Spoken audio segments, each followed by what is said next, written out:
Welcome to the Our Ludicrous Future podcast. This is, what day is it? September 13th, 2018, episode 1. Woohoo! Yeah, episode 1, guys. Let's do this. Actually, it's episode 3, but the first 2 were kind of borked. So those were this is one. The first one. Those were prototypes. Yeah, exactly. Those were experiments. Yeah, everyone's got to, learn how to run the ropes before you ride the ropes. What? Is that a space You term? ain't been to a rodeo, buddy. Hey, I was born in Texas, and Joe, you live in Texas, so, we got some Texans here. We got some Did I ever tell you about the Fandangle? Fandangle? What's I know about the Fandangle. Nuh-uh. Yeah, I listened to one of your things where you were talking about the Fandangle. Oh, I was like okay, on one of okay. your live I streams. was like, don't tell me you actually went to one. No. No. So, Should we yeah, introduce ourselves this way? Is this the way you want to be introduced to the world? Is talking about I'm Mr. Fandangle. What can I say? Well, no, really quickly. When I grew up, the town near where my grandparents lived, called Albany, Texas, they had this thing every year called the Fandangle, which was like half a rodeo and half a musical. So like they would start with like the cowboys crisscrossing on their horses and shooting. I hope they have blanks in them, but guns in the air, and then they and then they would like break into song and they do barrel rolls, and it was like Oklahoma all of a sudden. It was crazy. Of course, I thought it was really lame when I was a kid, but now I think it's kind of cool. Now I want to go. Well, hey, let's do the actual introduction here instead of just meandering into rodeo musical stuff. So I'm Joe Scott from the Answers with Joe YouTube channel, and with me I have Tim Dodd. Hi, I'm Tim Dodd, the Everyday Astronaut from the In the Everyday voice. Astronaut stuff. And down here is Ben. Heyo, I'm Ben Sullins. I have a show called Teslanomics where I look at the data behind Tesla and how they're changing our world. Cool. Yeah. So we started this podcast because we're 3 guys that deal in sort of Muskian topics and subjects and stuff like that, and we thought it might be kind of fun to just kind of record it and have a little conversation about it. I like to think of it as we are in these topics and he is dabbling in our area. Oh yeah, that's it. Yeah. Yeah. Somebody tell him that. I'll be like, hey, listen, we've got this covered. Why don't you let us take care of this? Why don't you just go do something else for a little while? We've got it. Yeah. We could probably use the break, actually. Yeah. We can talk about that in a little bit. So, Sure. So I think the biggest news that we should start with is Tim got his Model 3 like what, 3 days ago? Woohoo! Or has it hasn't been a week yet, has it? 6. I got it last Friday. So I finally, after 2 years, 5 months, and 7 days, I took delivery of a performance Model 3. What's what'd you name it? Miko. Which Miko. means main engine cutoff in rocket language. But also, it has no engine, so its main engine was cut off.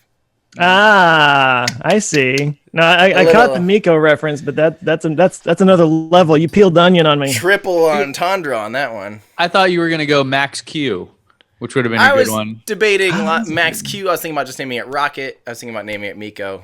Yeah. I went with Miko. But Max Q, you'd have to have the fastest one, and you don't. So. And I don't. Yeah. I'm just going to be any ragging on vehicle- you because your cars are faster than mine right now. But Until you get your Roadster, you jerk. But Matt, just so you know, maximum aerodynamic pressure it's just the point of maximum aerodynamic for any car. So even a Geo Metro has max Q at its top speed.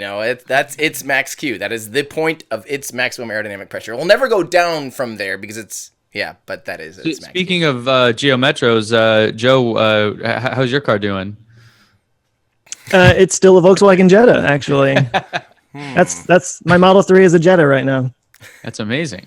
No, I should be getting it tomorrow morning. So here's the funny story. Was it 2 days ago? I got a text message from FedEx that was saying that I had a delivery coming that required a signature. And I was like racking my brain. I'm like, did I order something? And I couldn't think of it. And I was asking my wife because she had some stuff coming, but I didn't know why they would be, texting me for that and everything. Yeah. And then I went and I actually looked at the FedEx tracking thing, and it was from Fremont. And I was like, are they FedExing my car to me? Like I seriously thought maybe they're FedExing the car to the delivery, the service center, but I was getting tracking information on it or whatever. But no, it turned out it was just the paperwork. they FedEx the paperwork. Actually, it's right here. I was gonna say, so that that would be hilarious because it'd be like, there's no way they're making a profit on this now. There's like no way. Overnight, Not a good sign. $4,500 shipping fees. I was just expecting a FedEx truck to pull up and then a Model 3 just kind of like backs out of it. And how does it work? So you're in Tejas, also known as Texas, and you're not. What is the law? Like, I'm not clear, but you can't legally buy one in Texas or something because there's not a dealership or something like that. I think they call it the hand-to-hand law or something like that. And basically, if you are, excuse me, if you're a car manufacturer, you have to sell through a third-party dealership. Right. And I don't know what the justification was for that in the beginning for them setting that up. I'm sure at this point it's just lobbying from the dealerships that's kept it in place. But yeah, so basically you have to.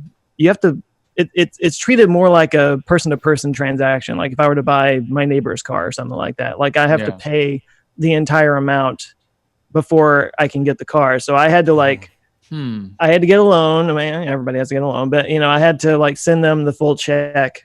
And advance. Before they had to like wait for it to clear, and then they're like, okay, it's cleared. Now we can send it to you. And it's this whole like serpentine thing. So do you have to pay taxes on it then? Because I think like party to party, like if I sold you my car, you wouldn't have to pay sales tax.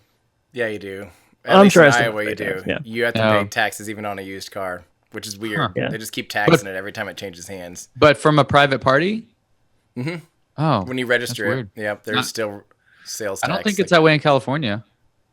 Maybe I should start buying cars in California then. Which is weird because we are generally tax you on thinking about buying a car. There's like Taxifornia. So do they deliver it to your house in a thing, or did you go to a place and pick it up? What I am understanding right now is tomorrow morning at 10 a.m. I have an appointment at the delivery center, which is right next to Love Field. And okay, so there is a delivery center, and you're allowed to do that kind of thing. Okay, cool. That's so weird. Like they have a delivery center, but that's not. Why is that not just selling you a car? Like stupid semantics. Like yeah. They just have to jump through extra hoops because Texas. A friend of mine that bought theirs in Utah, which has a similar law, which is changed now, but it was that way for a while. That's what they had to do. They had to actually deliver the car to them. Yeah, that's what I thought they were gonna have to do for you. I thought they were gonna have to drop it off in a truck, with Mr. Musk himself. Yeah. Because it's person to person. Oh yeah, hopefully you get it tomorrow, and then we can all maybe the next recording we can all just do from kidding me from our cars. Yeah, I mean that'd be nice. I think. Well, look at Mr. My first recording over there having to mute his phone. Okay. No, because my phone's connected to my computer, so it came through the computer speakers. I didn't hear it. Yeah, that's why it's probably. Well, I just put it on airplane mode. So, so hopefully I'll have it tomorrow. We'll see. Awesome. Sweet. But yours is the midnight silver metallic. Is that the right color? The dark gray. That's what mine's gonna be too. It looks so good in person. Yeah. It looks so much better in person than it does in pictures. And the aero rims, I thought I was gonna hate the aero rims, and like I couldn't wait to get rid of them. I love them. I love them. I love it. Hurts me. It looks so cool. It looks so futuristic. It like totally stands out. Did you get white interior also? No. Okay, good. We can still be friends. Kind of wish I'd gotten white though, to be honest. I hung out with my friend Ryan McCaffrey yesterday in San Francisco, who has actually a Tesla related podcast, and he got the performance model with the white interior, and I'm like, Ryan, I don't know what you're doing with your life. Do you have a pair of Crocs too? Is that what's good? Is that where we're going? I don't know. That's my those two. I thought white looked like a spaceship, so therefore I kind of wanted white, but I decided not to for practicality reasons. But do spaceships? I mean, maybe the SpaceX one. I mean, so maybe that's a good transition because you just went there. Oh, the segue! Oh, it's so brilliant. So well done. We're great at this already, guys. Take it away, Tim. Let's talk about SpaceX. Yeah, I was inside SpaceX recently. What? Yeah, with a camera. That's the weird part, because I think I've been in SpaceX probably 6 or 7 times. And for those of you that don't know, in Hawthorne, California is where the headquarters for SpaceX is, and right next door, Tesla's design studio is there too. Basically, Elon is trying to slowly buy all of that area in like south of Los Angeles. It's a huge factory. That's where they actually produce the rockets that are, these things are 220 feet long when they're laying on their side, which is 70 meters. They're huge. They're 12 feet wide, 3.6 meters wide or whatever. They're huge. And they roll out on these semis out of downtown California, downtown Los Angeles, basically. It's insane. It's unbelievable they're able to do that. Is that what causes all the traffic in LA? That is solely what causes all of the traffic. There was no traffic before SpaceX. Maybe that's why he wants to go underground. So wait. So the Hawthorne space, that's where everything is made. That's where everything's made. It's crazy. And then and then they ship it out. No matter. Here's the crazy thing. It leaves downtown. Each engine that they make, and there's 10 engines per normal rocket. A Falcon Heavy has 28 because there's always the upper stage engine, plus the Falcon 9 has 9. Falcon Heavy has 27 on the first stage and then one upper stage. So anywhere from 10 to 28 engines leaves the factory, goes and gets tested in Texas. In McGregor. Right. Yep. Gets sent back to SpaceX, integrated into the fuselage, into the bottom of the rocket. Gets shipped then back out to McGregor, no matter what, even if it's going to be taking off in California, the whole thing to test again, and then from McGregor gets sent either to Vandenberg Air Force Base in California or sent to Kennedy Space Center in Florida. Wow. Every rocket. Wow, I had no idea. Mm-hmm. And one of the funniest design features of the Falcon 9, it's the exact width of the actual core, like you can see in the background here, is the absolute maximum diameter you can ship on the road, basically, without totally shutting down an interstate in order to travel. So they can travel by road. And then you might ask, why didn't they do that why didn't they just take it by train? Like there's wouldn't trains be way better? And it's mostly Joe's fault. Of course. Actually, whatever you called it, Fandangle or whatever. What's it called? Yeah. That's probably why. Yeah. Because literally trains going through Texas and the South get shot at all the time. Dead serious. Shot? Yeah. Dead serious. People, just bored farmers will just be like, target practice, pew, pew. Because normally it's a big hunk of steel that doesn't matter, these big Freightliners. But they're dead serious. This gives me faith in America. It really does. Well, they probably don't know what a train is, so they get scared. And the big monster snake thing is attacking again. I wish we knew where it was uncontacted tribes of Texas. What can you do? Yeah.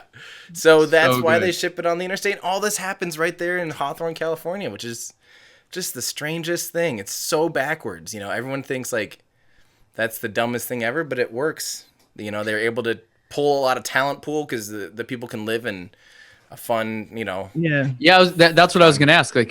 Just from a operations efficiency standpoint, it would make sense to put it near McGregor. I don't even know where that's at, but put it in a populated city nearby where people would still want to live. But that whole time and money would just be dramatically reduced. I guess they're already doing a pretty good job on reducing costs, but I don't know. I mean, have they thought of that? Is that even a thing? The biggest thing is Los Angeles, and actually right there you see Boeing, Lockheed Martin, Northrop Grumman, all these big aerospace companies have so much there in this Hawthorne area. Within 10 miles there's been just that tapping into that talent pool. It's really hard to get, say, a really good engineer who's have their family and roots right there in Los Angeles to be like, hey, we needed to move to Waco, Texas.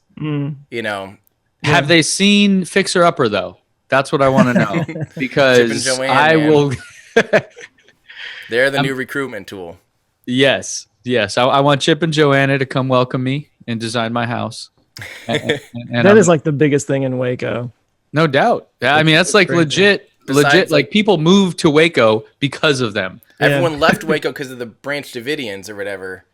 Now move back in because Chip and Joanne, which might be a cult too. Who knows? Well, they have this, what do they call them? The silos? It's the silos, it's this whole, I haven't actually been there, but it's this big popular thing to go down. They have a cafe and a bakery and tours and yada, yada, yada. Yep. And they don't even have the show anymore. It's a magazine, and, they'll probably come out with a new show or something, but dang. Like they need to work anymore. Yeah, exactly.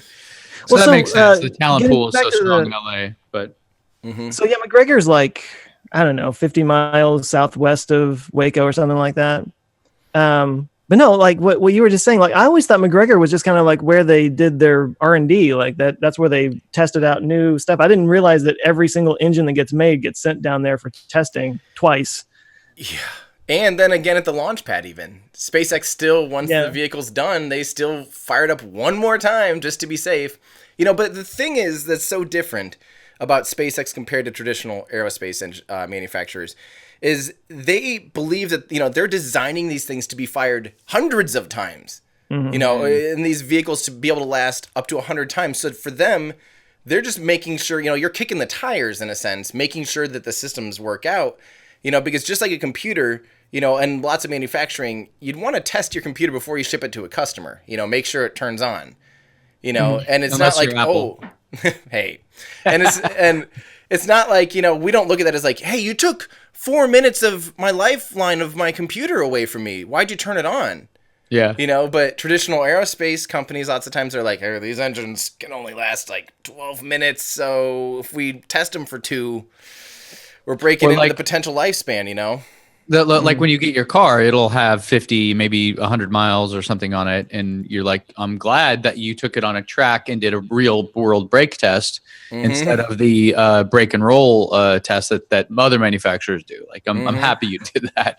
Yeah. Yeah. And so it's that same philosophy of, you know, test it first and then, you know, get it, which is cool. But it's very backwards. A lot of people are like, why do they test it? So aren't they confident in their engines now? It's like, that's how confident they are, is that they know they can test fire them and have them be fired so much. It's kind of different and kind of cool. So, but awesome. Yeah, inside SpaceX headquarters, it's like this big giant white everything. They have what some people call the hatchery, which is where they're building the actual Dragon spacecraft, which is where people and or cargo ride inside to go eventually to space and or the International Space Station and potentially future tourism operations as well.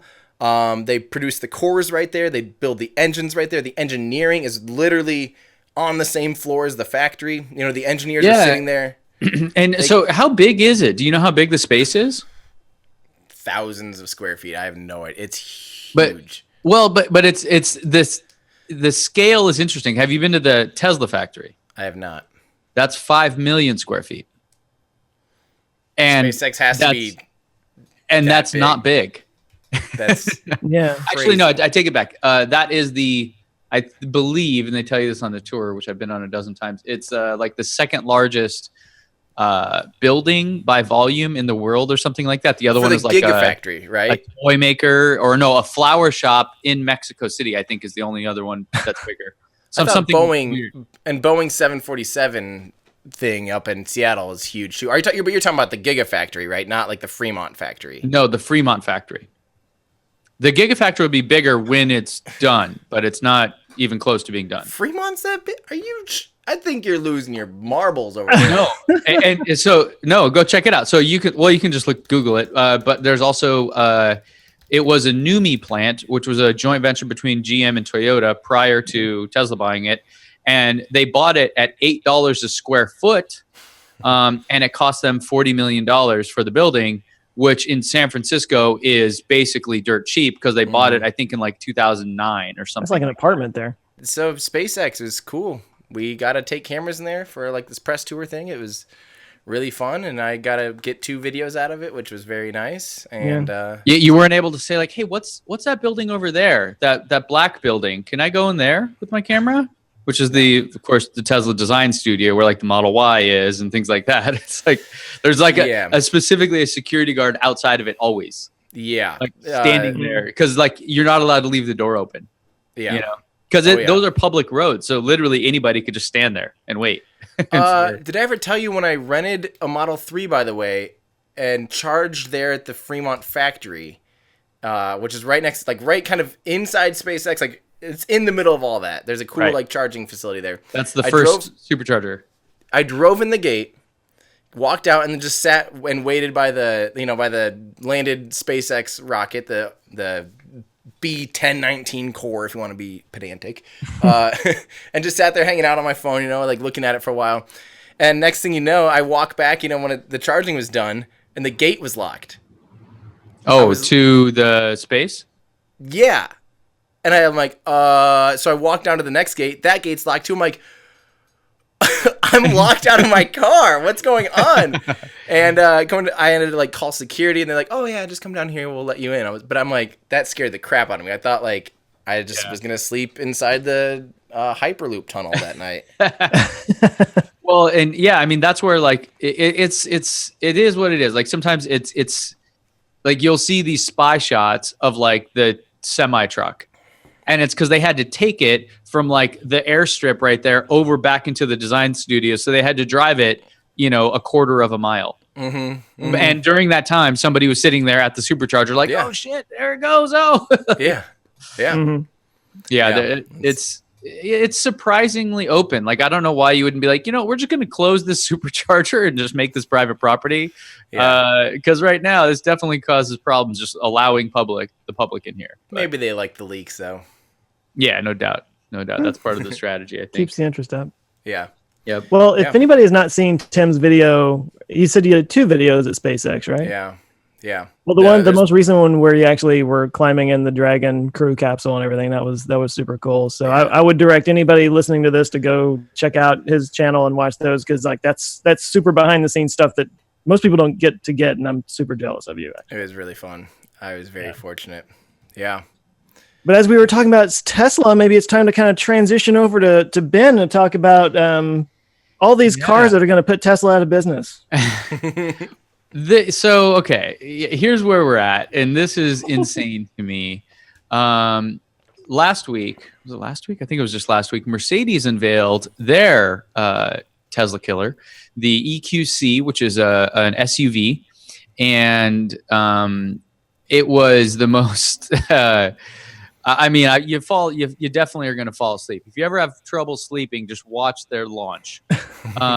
Or if you're interested in the history of Sweden, it's also good to do that, because basically the half or more of the launch was like the history of the world and the history of Sweden, with the most boring random facts that mean nothing related to the car. You're like, I'm sitting there watching, my friend Dan is there texting me like, what the hell am I listening to? Wait, isn't it? Did you say Mercedes? Yeah, it's Mercedes. It's Mercedes. German. But it was at a thing in Sweden though, wasn't it? Like at the car show. By the way, we just lost all of our Swedish audience. They just tuned out immediately. I love Sweden, but sure, Volvo could talk about Sweden for an hour and I don't care, but Mercedes. Yeah, we're right. Yeah, shout out to Sweden, but it's more about. But you guys are boring and doing this dumb thing, and you're like, "What the hell are you talking about?" Then the cars come out; they look fine, as you would imagine. They're Mercedes; they know how to make good-looking cars, but they don't even give you the specs. They don't tell you. You don't know the range. You don't know the price. Kind of the 2 most important factors when looking at an electric speed? car. Do they talk about how fast they go? No, 0 to 60 times and stuff like that. No. They actually didn't talk about any specs of the car. They talked about some features of the car, like it'll have this voice control thing, which is cool. It'll be like, hey, heat up the car at 8 a.m. Before work. And you literally just tell it like that, and it will understand you, and it will know what to do. Works great. Like, that's cool.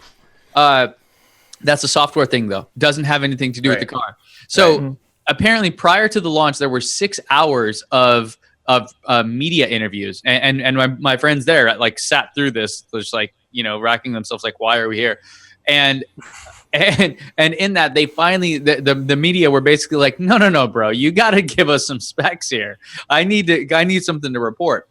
So the final kind of report that came out, and I'll pull it up here so people can see what I'm talking about, was that it has 402 horsepower and it has over 200 miles of range.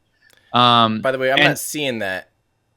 Yeah. Oh, so, and let me make sure. I don't actually see like your screen. I haven't seen it yet.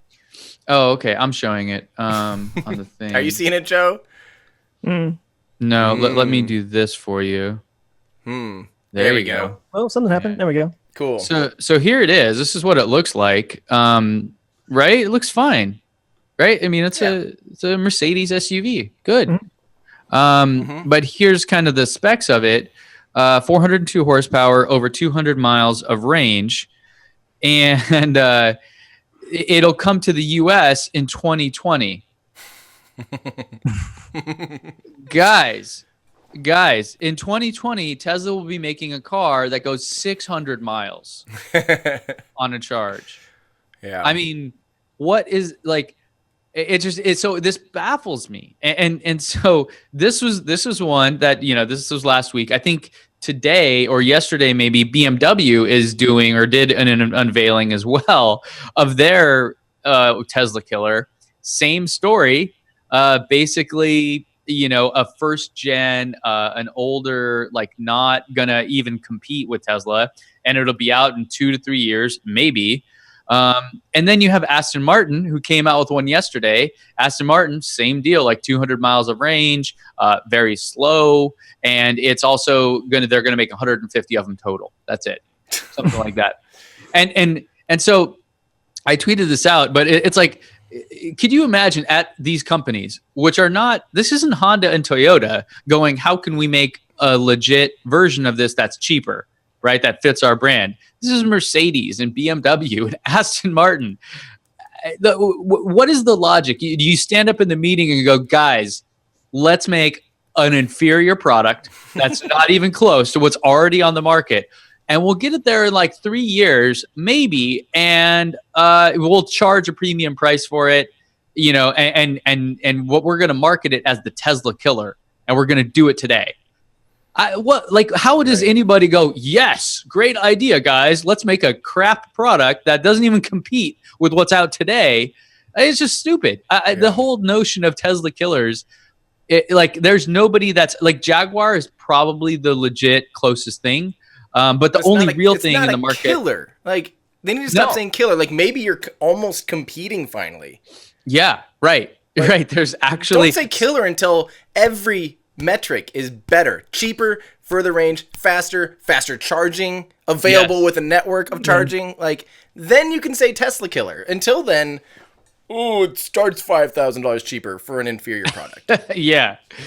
I agree with the faster charging thing. I think if a whatever the car company might be, if they came up with one that could charge in 5 minutes or something like that, that would be something that would actually make a difference, and people would be like, oh, there we go. Mm-hmm. Well, and I would argue though that's not entirely necessary, because but it's a perception thing. It is. But in reality, most people, you're going to charge at home over 90% of the time, and so it doesn't matter, like, really, what I mean? Unless you're going on long road trips or something, which, it's impossible to beat Tesla right now in that regard. That's one of the things. I've been having a lot of conversations because I've been giving a lot of people rides in my new car, and they have a lot of questions. And of course, charging is always one of the biggest things. And it's so interesting that people still have not gotten over the idea that like 99% of our driving is going to be more convenient because we can leave the house full no matter what. We never every day. We never could, how many times have you like, I'm almost late to a meeting. Crap, my car's out of gas. I won't even make it there. And then you have to detour and, fill up and all that stuff. Every day you can leave your house full. And then not only that, like road trip wise, I've calculated, we go to Colorado typically like once a year, which is about a 12-hour drive. It will add, if you factor in our stops that we already do, like the amount of time that we like to stop and fill up and pee and eat and stuff, the things that humans have to do. It adds about 20 to 30 minutes to our trip. Not much. Yeah. That's nothing. Yep. You better rent a different car. Just rent a different car. I can't stand that. Well, and so there's also something that happens when you have a Tesla and you're doing road trips, is that you end up going different places than you would have anyways, right? Because like Yuma, for example, I go back to Phoenix from San Diego, every year for the holidays kind of thing. And we'd stop in Yuma and get gas. And you pull off the freeway, you go to the gas station, there's a Subway inside, you order a sandwich and you get back on the car. Now we go and we actually stop at a place. This place happens to be the end of the Pacific Coast Railway. It's actually the last stop in that thing where the Colorado River is, right there. And down on the banks of the Colorado River is this giant children's play park. And so for my son, that's 3, And there's like a cool restaurant that's like a local restaurant there. It's like this whole experience now, that we get to have that we would have never ever even thought, like, let's stop in Yuma and see what's there. Like, it's not, you're just like, no, I'm going, and so no, this thing happens where actually road trips become fun. And if you have free unlimited supercharging, use my code before September 16th. Then you also before September 16th. Then it also is essentially free, right? So, and that's something my wife does real estate development in our little town of Cedar Falls, Iowa, Northeast Iowa. Our whole community, us and this neighboring community, is about 120,000 people, and we're right at the split of like kind of two decent sized highways. If you're going from Minneapolis to St. Louis, you'll go right through us. If you're going from Chicago to, somewhere west, you might go right through us too. And so we're a nice intersection, and there's no superchargers. The closest one is an hour and a half away from us. And as a downtown, we have this quaint, beautiful little downtown with, dozens of shops and dozens of restaurants and all these things. And we're finally realizing, like, why on earth don't we have, if we can't get superchargers, at least get, some EV charge stations, because we could have people that would stop in our town that might otherwise totally bypass us. Yeah. And they'd realize how awesome, we have all these cool things that people wouldn't even ever maybe experience, that maybe they have family down in St. Louis. They drive twice a year to go see, kind of like you would go right past Yuma every time.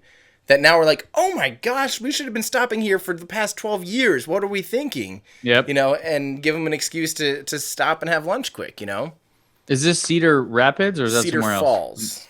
Cedar Falls. Yep. So our closest, there's one like west, I guess an hour away on Highway 35. And then there's one down in Iowa City, which is off Highway 80. Mm-hmm. Yep. Yeah, you're right. So driving an electric car, and specifically with the Tesla network, it changes your experience, and it actually, I think, is really awesome because it connects you to places that you wouldn't have ever seen before that have really cool stuff, and it's great. I really do enjoy it.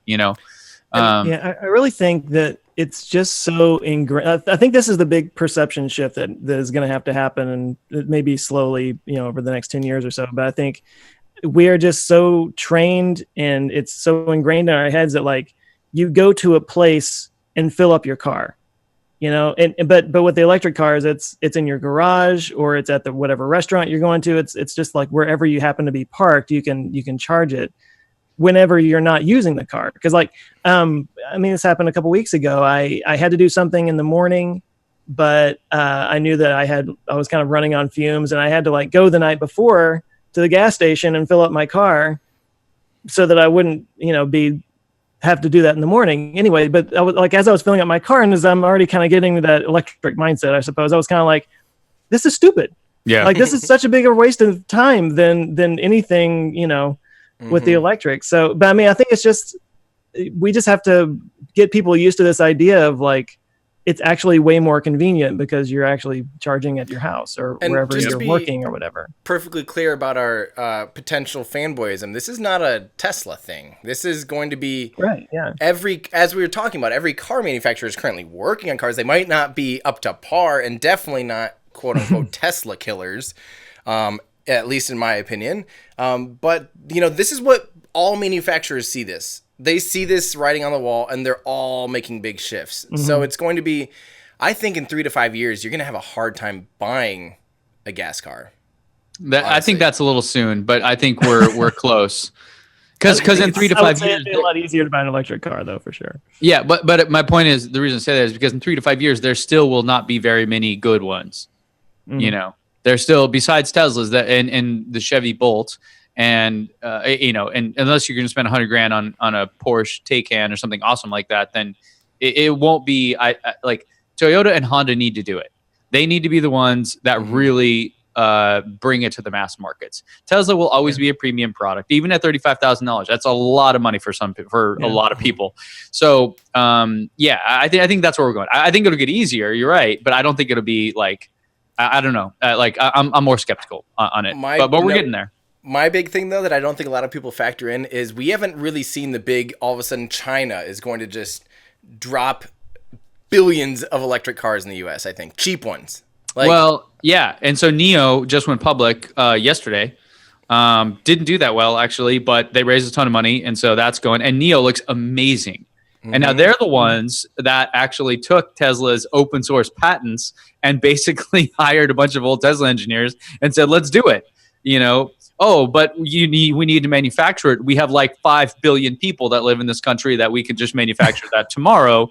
Much easier than trying to do it in California. So no, you're right. I think, and in fact, not only will China be will be manufacturing cars like the Neo and any other brands coming out, they will be, I think, forcing brands that sell in China to make electric cars because they are already the world's largest EV market and the leaders in climate change and all those kind of things. So I think they are, not only going to be making these, coming out with these brands, but they're going to be forcing everyone else to do it. Like I really think when Toyota and Honda start making legit EVs, it will be because China says you have to, otherwise you can't sell cars here. I think they're going to be the ones that are going to force that. But all of these, like, to me, I was talking to some other friends about this. All of these companies, so they're all betting on electric cars, like you're saying. They all should be rooting for Tesla. They really should be, because if Tesla fails, then it really hurts their whole strategy.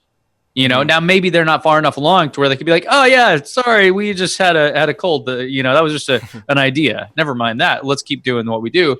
But really, I feel like Tesla will never be the make 10 million cars a year or something crazy like that.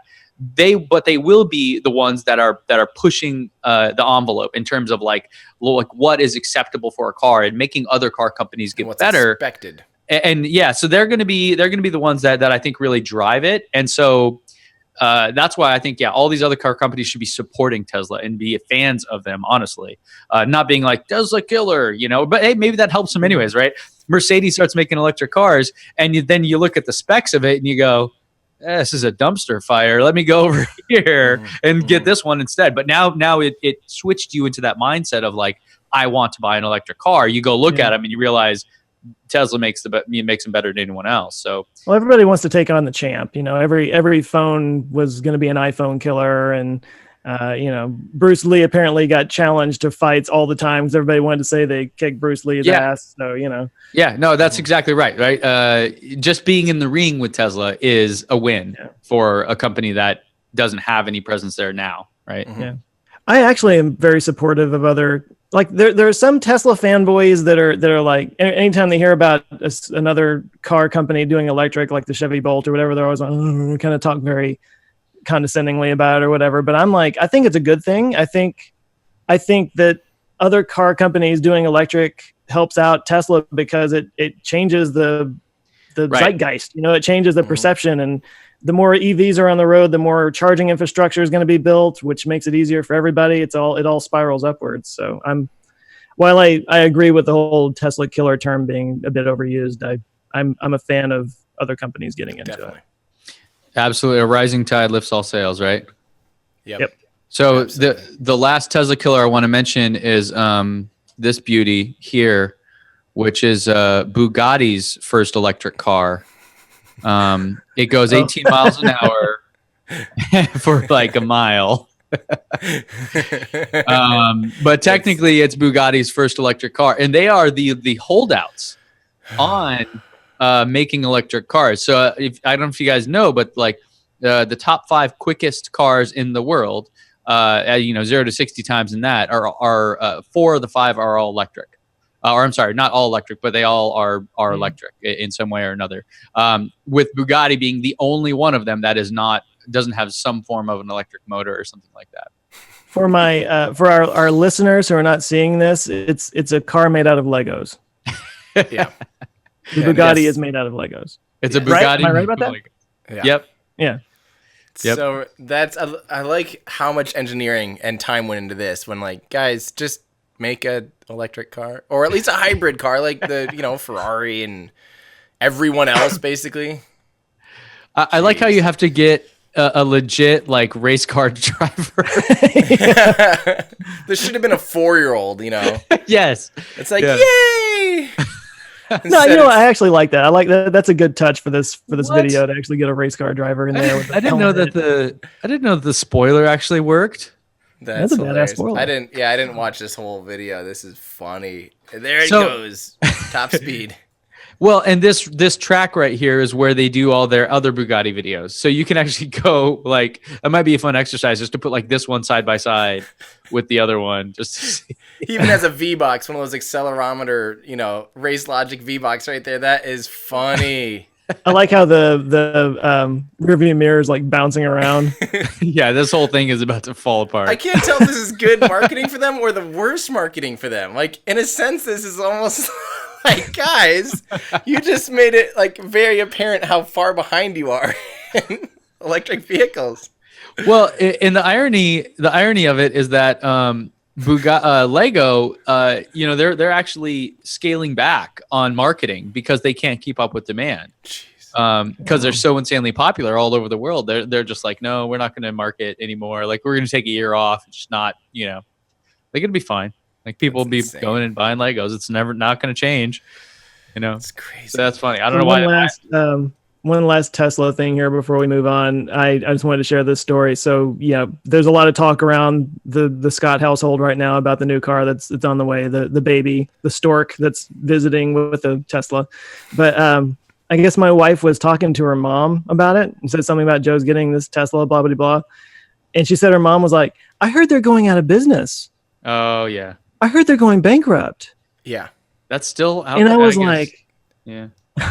I had someone... They sold more cars in August than BMW, Audi, and Mercedes. And I had to say that to my wife. I was like, tell your mom that they're selling more cars than BMW and Audi. In August, it was the 5th most popular car in the United States. Right. The first 4 are cheaper than $20,000. It was like Honda Civic, Honda Accord, Toyota Camry, Toyota Corolla, Tesla Model 3. Like, it's nuts. But that's what kills me is like, we know that, but her mom is just the average person out there who doesn't follow this kind of thing. All she knows is she hears somebody somewhere saying that they're going out of business. And it's just like, that's insane that like the perception is so far from reality in the general public. So much misinformation. I had this long conversation on Twitter because someone said, I got to read this to you guys. Oh, why would I buy a car that's a POS and from a company that might be out of business in a few years? That's like buying a Yugo at the start of the Yugoslavia Civil War. So I responded and said, it's the number 5 selling car in America. Its stock has risen 50% in 2 years as opposed to Ford, which has gone down 50% in 2 years, Just kind of saying some stuff. And he goes, where are you hearing that? I sent him links. And he goes, and I told him, we're like the 100th VIN, basically, 100,000th VIN. And he goes, and I, said they're producing 6,000 cars a week right now. And he goes, I thought they've only produced 700, period. I'm like, oh my God, where are you? What are you reading? He's like, I've read nothing but that they're failing. I'm like, change what you're reading then, man. Like, get some perspective. Yeah. That's insane. No doubt they have issues. Making cars is extremely difficult. It's funny. So I was in San Francisco yesterday having lunch or dinner with some friends that they've all worked at tech companies, right? We've all lived in the Silicon Valley bubble of like, really extremely high paying jobs, crazy benefits and all this stuff. And they were talking about like, they were bummed that they didn't get best place to work on Glassdoor, right? Like they were like number 2 or something like that. And they're like, yeah, they were asking me like, do you think Tesla will ever be on there? I'm like, oh, hell no. 85% of their workforce are blue collar workers that are literally cranking like gears on a thing. This is a different world altogether. I mean, making a car is so much different than anything else, any of the tech stuff. But we think of Tesla as a tech company, but really like the majority of their workforce is not doing that at all. So like they definitely have challenges, and they have challenges which being in Silicon Valley, they're not used to facing. And so they're doing a poor job in some of those areas. Like absolutely, it's undeniable.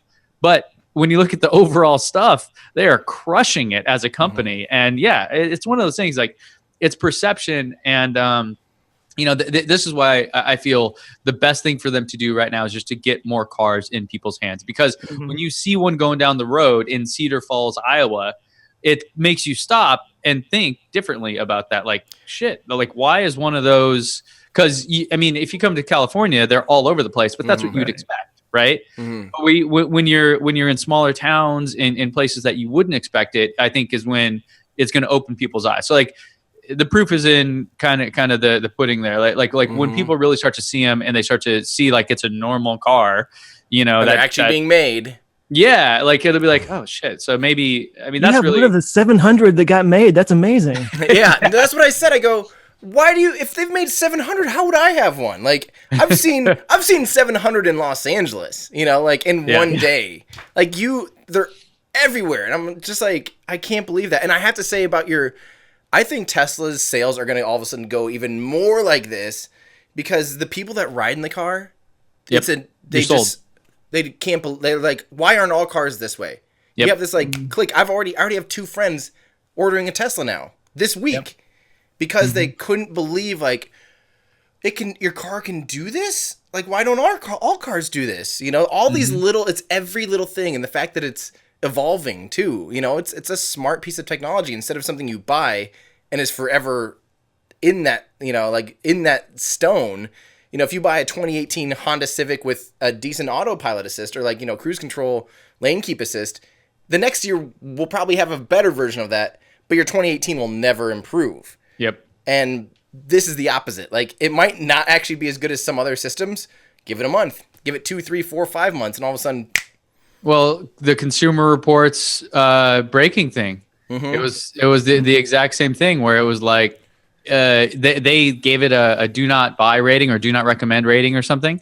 And they tweeted to Elon and you know, Consumer Reports, I mean, you gotta love them or hate them. You gotta respect what they do. They do it better than anyone else. And they did. And within 48 hours, they pushed a software update and fixed it. And they switched the rating. Yep. Shit just doesn't happen in the car industry. It truly is. And once you've been in one and you've experienced one, and now that you've had one for almost a week, and you know, a few weeks in, you're going to realize why, you know, goofballs like me have YouTube channels dedicated to this, because it is a transformative product. You know, it changes what we think of as transportation, I think. So, well, and my father-in-law, he's a huge tech guy. He developed one of Iowa's first data centers. You know, he built this huge, massive data center out here in cornfields, basically. Huge tech guy, you know, grew up like selling stereo systems and then selling Macs and all, you know, lived in this world his whole life. And he said, he got out of the car just like speechless, completely speechless, and goes, I just had one of those moments that I've only had about 3 times in my life. Right. You know, he said, the first time I saw a CD player in person and witnessed the fact that you can just put a disc in and, you know, it does its thing. Magic. Yeah. Was just magic. He said the 3D printer, first time he actually saw a 3D printer working, was one of those moments where he's like, this is different. And then walking out of this car, his mind was blown. Yep. Did they have at SpaceX, did you get to see the 3D metal printer? Yeah. Yeah. Thing's unreal, right? That's unreal. Yeah. And that's changing manufacturing for everybody, not just, SpaceX and Tesla. That stuff is, you can do things that are physically impossible manufacturing. Yep. Before. So it's Star awesome. Trek replicators, man. That'll be it. Hey, give me a Tesla. Think, you know, here it is. Print it in your garage with your own garage printer. That would be sick. Yeah. It'll be there. We'll be there. Joe, you've got another topic too, don't you? Yeah, I guess to wrap things up here, speaking of comments that I received, I did a video. I have a second channel. I call it the TMI channel for too much information because I overshare on there. But after the whole Joe Rogan thing where Elon became a total drug addict and started doing heroin and all that, you know. No, I just did a video where I kind of ranted about that, just the way everybody was reacting to it. And it's one of the things that I was saying was talking about like the FUD, you know, the CNBCs of the world and everything, just kind of like doing negative stories on Elon because that gets clicks and they get advertising revenue and everything. And I was just talking about how like Elon's always trending, and then go figure this video got like 50,000 views on a channel that only has like 4,000 subscribers. So kind of proved my point. You mean people like Tesla content on YouTube? I had no idea. I know, right? Maybe somebody should get into that. Yeah. Anything with Elon Musk in the name. Weird. Well, anyway, so one of the comments that I got in there, and I got a lot of them on, you know, going both directions, but one of them was more derisive, but he said that Elon Musk was going to be the new Howard Hughes. And I think I just responded with like, God, I hope not, you know, but the more I started thinking about it, I was like, that's actually a pretty interesting comparison. For anybody listening that doesn't know who Howard Hughes was, that was like what, the 30s, 40s, 50s, I think that era. 30s-ish, yeah. You can watch the movie The Aviator with Leonardo DiCaprio. It's a biopic about him, but he was a pilot. He was an engineer. He was an industrialist, entrepreneur guy, millionaire. Probably not a billionaire. That was probably before people made billions of dollars. Yeah, there he is on the screen there. But yeah, he designed aircraft, which, you know, pretty clear parallel to Elon going up into space and everything. The Spruce Goose. Mm-hmm. Spruce Goose. It was the biggest airplane ever built, and it was made out of wood, and it only flew like 400 feet or something like that. But yeah, he was like this globe-trotting millionaire playboy, dated, you know, movie stars, and he actually got into producing some movies and famously designed a special bra for Jane Russell in the movie The Outlaw. He engineered a bra because she was that busty, I guess. But he wanted just the right effect, the right boob effect, so he designed a bra for her. That's definitely what Elon needs to do. Yeah, he needs to get into that. He needs to pair with Victoria's Secret. Tesla's secret. 1.5 billion. Equivalent, yeah. Oh wait, no. Oh, equivalent to 6.45 today. Oh, so he was a billionaire. Wow. Okay. All right. Yeah. Holy cow! I did not realize that. Yeah. Well, so so all that is nice, but it gets kind of gross and scary when you look at kind of how Howard Hughes wound up. He went a little bit crazy. We don't know what he might have been diagnosed with if he was around today, but he maybe like OCD or something like that. He would. I mean, according to the movie The Aviator, he would get like stuck in repeating phrases over and over again. And but what he wound up doing was for like I don't know, 6 months or a year, some horribly long period of time, he like basically locked himself in his movie theater in his house and would eat nothing but bread and milk and urinated into the old milk bottles and grew his fingernails out 2 feet long and long hair. He became this like total crazy person. And that's where, of course, it gets a little dark and scary when you're talking about Elon. Like everybody's concerned about his mental health these days. Is he overstressed? Is he working himself too much? Is he on Ambien all the time and all that kind of thing? I know that a lot of that is alarmism, but I don't know. I wanted to kind of run that by you guys and see what you think about that being a comparison, and maybe talk about like how the most brilliant people in the world do kind of tend to burn out quickly. Yeah. And let's hope that doesn't happen in the Tesla community, the folks that I've known for a long time, we've actually said that exact thing years ago, talking about he is the new Howard Hughes. Because people would say the new Steve Jobs, and we're like, no, it's like bigger than that. Like Steve Jobs was cool and did a lot for the world, but not to this level, right? Not something where you're like making rockets that land themselves on drone ships in the ocean. And things like that, like this is like a whole other level of pushing it. And so Howard Hughes was the immediate reference all of us went to. And back then it was always, we hope he doesn't follow, all down that path. I kind of look at it as like, is it that he actually, he's like there's too much going on in his head. He's too smart or whatever. He can't handle it. And that is driving him crazy. Or does he just not care what people think? Like the whole smoking the blunt on the Joe Rogan show. I mean, like you wouldn't care if he just took a drink of beer, right? If they were drinking whiskey the whole time. Yeah, and considering what's legal and what's not. But because it's him, it's emphasized or over people kind of overemphasize that stuff. And the thing is, he either is like completely unaware of it, or he's become totally aware of it and is like, I just don't give a shit.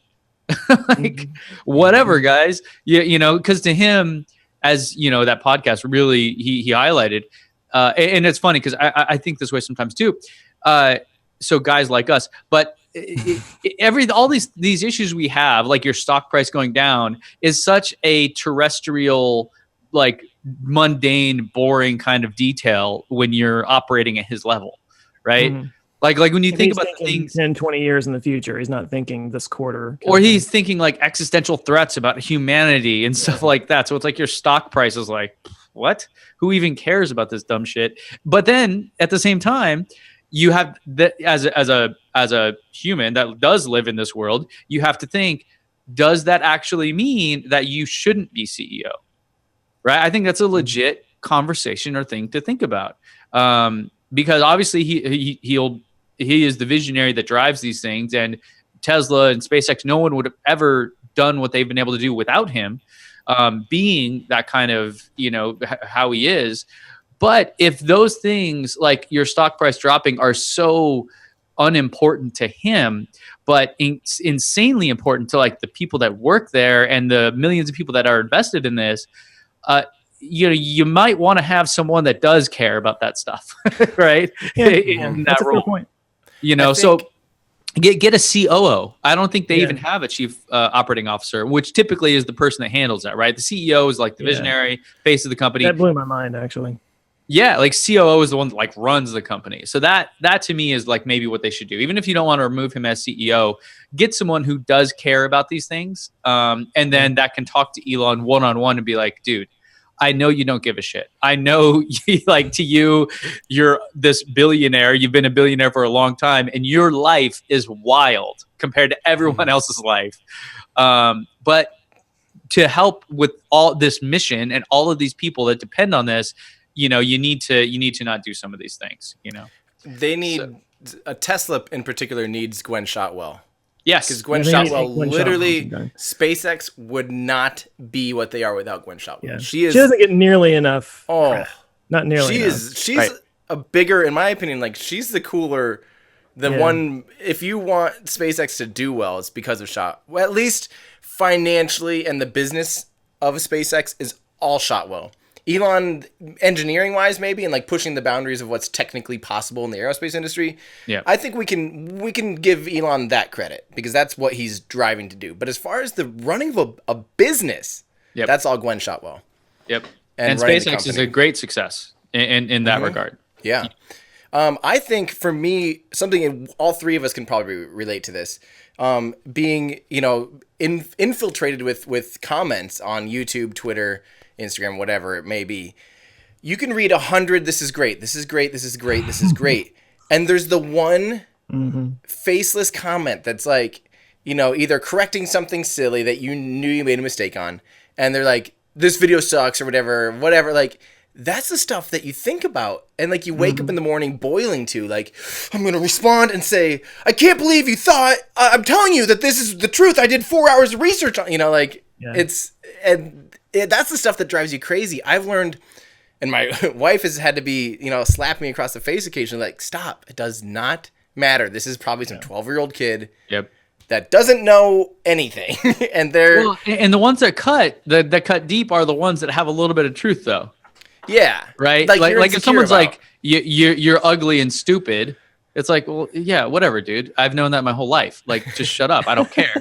But if you're like, oh, well, that's actually, they hit you with something. Like Jamie Foxx was actually on the Joe Rogan podcast, and this is what I go back to. So I have a plugin in my browser that removes the comment section. I never read them. I never look at them. I never respond to them, ever. I don't even participate, because I feel what will happen as an artist and as somebody that's creating something, you will start to pull back. You'll start to hold that in.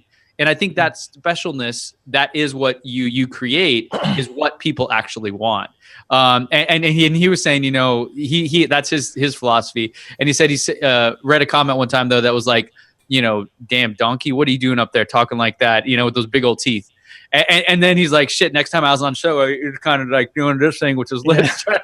And he's like, because he felt like there was some truth to that. So it got him, you know what I mean? Mm-hmm. So, and it probably made the performance worse. He was probably thinking about that the whole time, as opposed you would to never, and I don't know how you guys view it. I view all of us as artists that are doing this thing, whether it be, informational, which is most of what all of us do.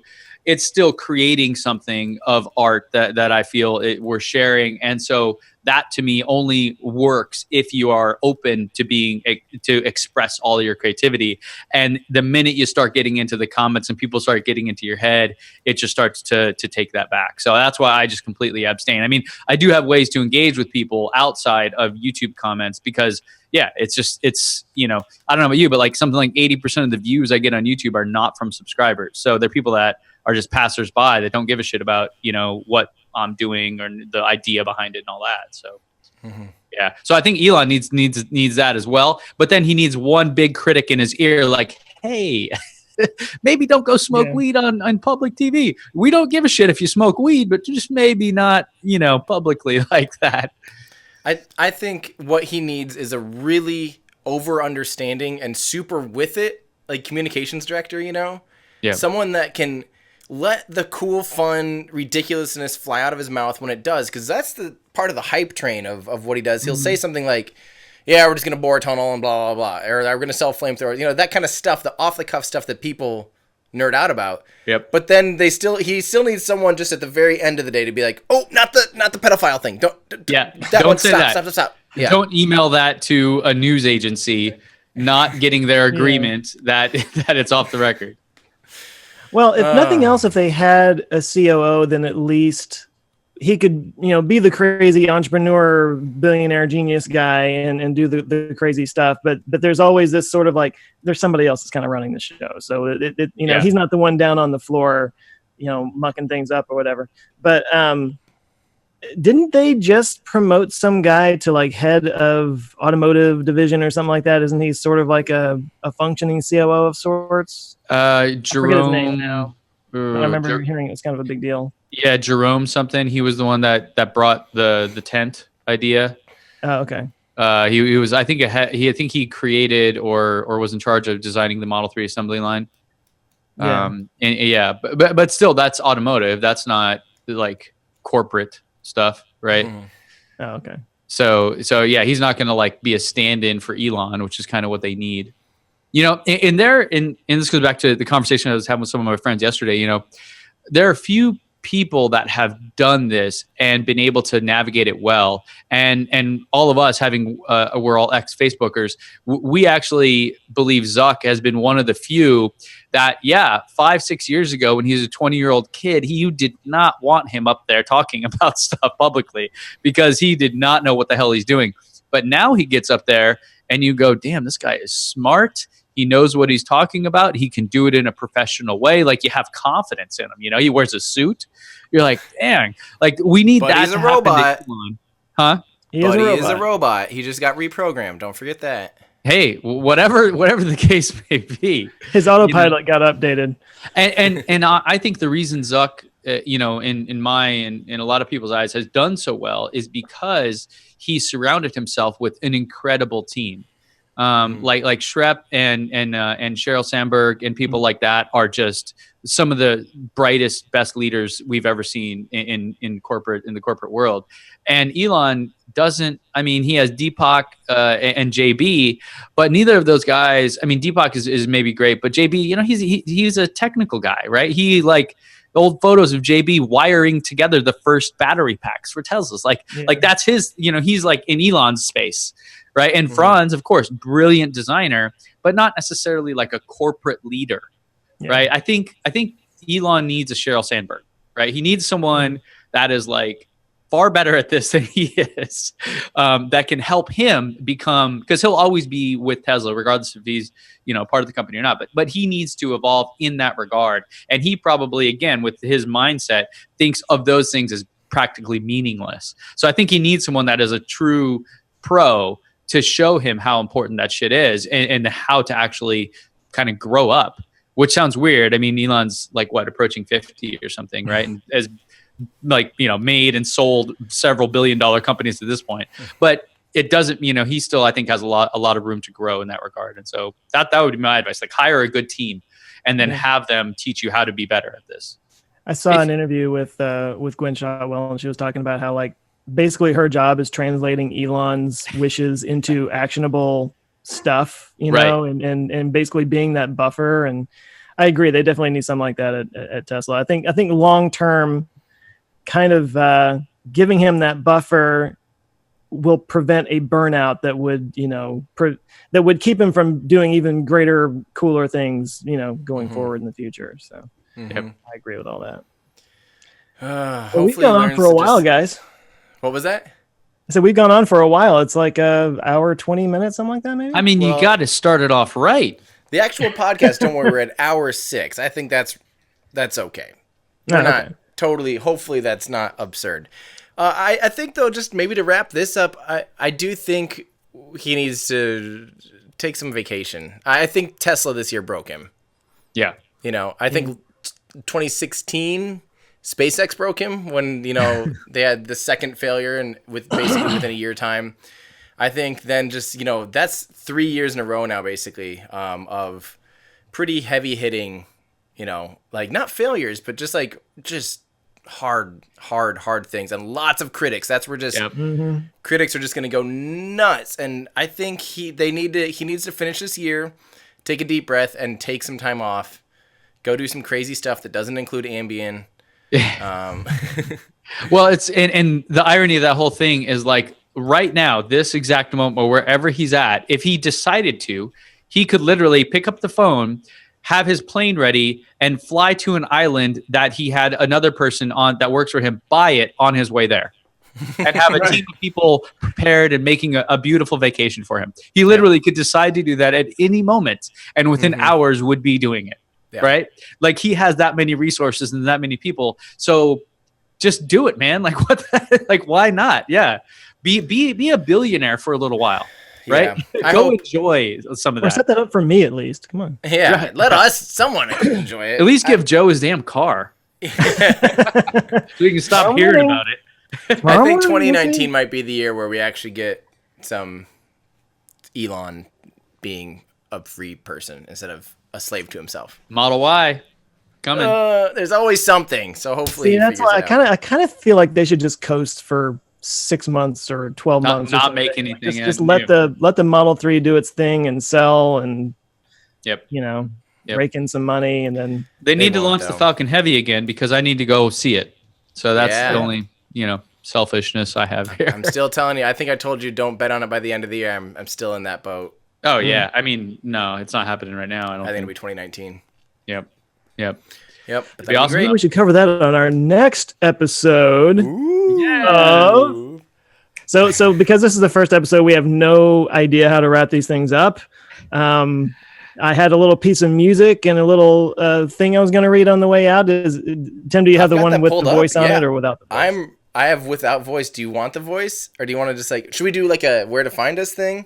Totally. Again? Yeah, let's do that. All right, go ahead. Or no, go backwards. Ben, start. Find me at ourludicrousfuture.com. How about that? I'm Tim Dodd, the Everyday Astronaut. You can find me on Twitter at Erday Astronaut because Everyday Astronaut doesn't fit, which I hate. I want to just start over. I thought you were just being gangster with Erday. Just can't fit every day. I tried Daily Astronauts wrong, so I had it just Erday. Erday Astronaut. Instagram, Everyday Astronaut. YouTube, Everyday Astronaut. Yeah. Our music here on the show is Everyday Astronaut. Yeah, you'll find it. I need to get in on that. I'll get some guitar recordings for you and kind of mix that in. There we go. It's just one string though. Ding, ding, ding, ding. And you can find me at Answers with Joe pretty much everywhere. I'm not going to partake. I'm going to say you can find me at ourludicrousfuture.com. There you go. So sweet. Ooh, all right. Well, you put so much time into putting that up, so yeah. Yes, I'm proud of it. Damn it, let's see it. Well, why don't we just say goodbye for now, and we'll do this next week, and hopefully we can keep this train going. Sounds good. We'll see you guys next week.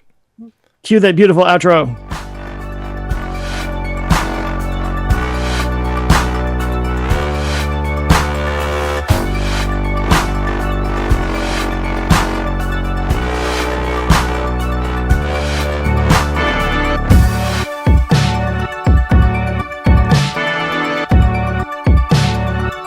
Tim, that's your intro music.